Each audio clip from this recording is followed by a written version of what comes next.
নমস্কার, আবার চলে আমার এসেছি ভিডিও ভালো লাগলে অবশ্যই মা শারদামণি অমৃত কথা নিয়ে। মা বলছিলেন, নাম জপতে জপতে ইন্দ্রিয়গুলোর অনিষ্ট শক্তি নষ্ট হয়ে যায়। ধ্যান, জপ, ঈশ্বর চিন্তা ও সৎ কাজ করলে পাপ কেটে যায়। ইষ্টে যার সর্বদা মন থাকে তার কখনো অনিষ্ট হয় না। মা বললেন, পৃথিবীর মতো সহ্য গুণ চাই।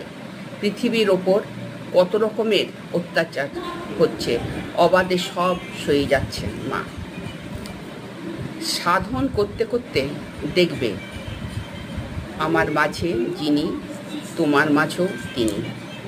দুলে বাগদি ডোমের মাঝেও তিনি। তবে তো মনে দিন ভাব আসবে।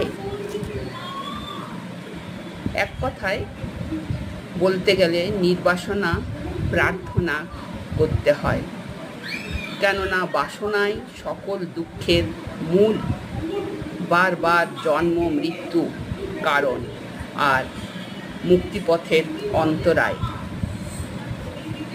মা বলছেন, কাজই হচ্ছে লক্ষ্য।